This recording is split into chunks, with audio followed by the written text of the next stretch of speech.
Hi, this is my game734 design treatment for Professor Cookson's Systems and Simulations class. So I wanted to do a points-based procedural room generator, which sounds a little more complicated than it actually is.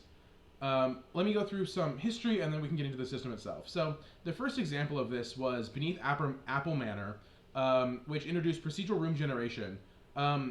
Dungeons & Dragons may have been the first, but Beneath Apple Manor was the first video game to do it, and so it's the one that I went with. Beneath Apple Manor was released in the 1980s and was really unique for its time as having procedural room generation. The most known version of procedural room generation, at least one of the biggest ones I could find, was Diablo.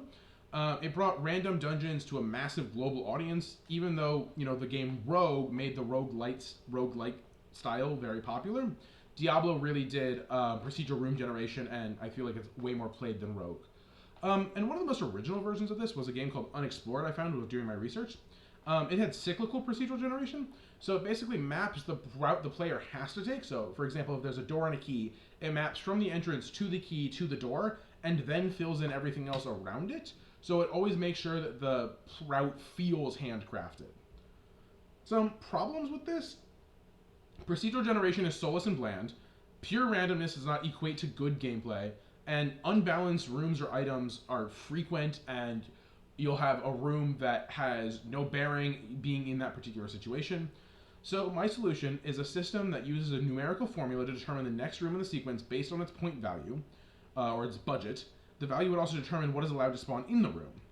So this would be a room generation system, a gameplay system, that would not only spawn the next room in sequence, but also fill in the room based on the budget allocated to it. So you can see my amazing reference sketch in MS Paint.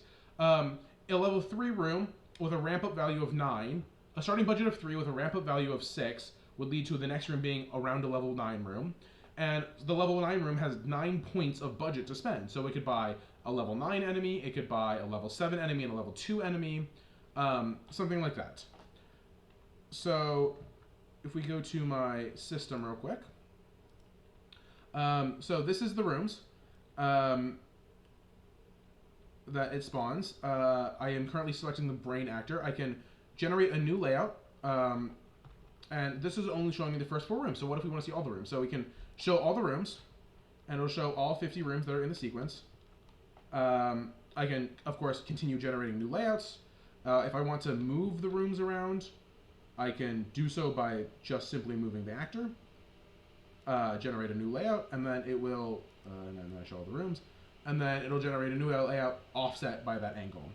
I can set the active room. So this is the room the player is currently standing in. It starts at room 1, and then you can see it traces the path along as it goes through the rooms. And then I can set the starting budget and the ramp-up value. So if I come down in here to room 1, you can see that room 1 has 10 points of budget because its starting budget is 10, and room 2 has 17 points of value, you can see in the purple, because it's 10 plus 7 for 17. Now if I say change the ramp-up value to, I don't know, 24, you can see that it kind of flickered between 35 and 34.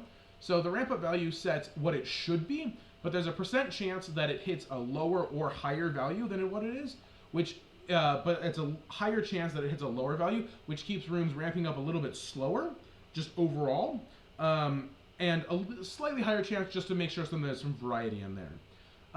And then the rooms will buy things with that budget. So for example, this room bought a level 5 enemy for 5 points, giving it 29 remaining points left over. If it wanted to, it could buy a new thing. I can also change the starting budget, and we can see that here in room 0, where it doesn't buy anything, this is the player's first room they enter, I can change the starting budget to be whatever I determine is the best for this particular set of rooms. So let's go with 5 and 18. So the rooms should ramp up fairly quickly. There's room 1.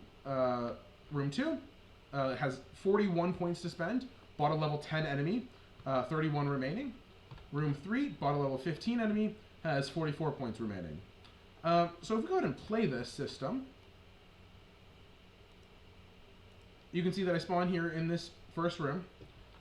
Exit doors are red, so if I walk through the next door, it'll delete the room behind me and spawn the next room in the sequence.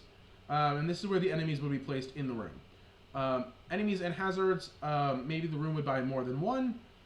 This function can be recursive and loop back on itself, so some rooms may intersect where they initially started, as you can see here. But that doesn't matter because the old rooms have been deleted, and when the walls and all the art is in place, you won't be able to see this stuff. This is part of a game I'm working on called Dead Zone. We also have a magic system involved where I can shoot if the shaders would load.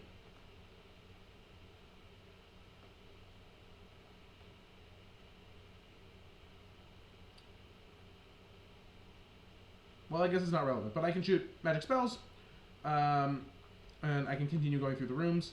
There are weapons that I can grab. In fact, let me go do that now. It appears I've fallen off the map. Well, that is my presentation. Thank you so much for watching. I hope you enjoyed.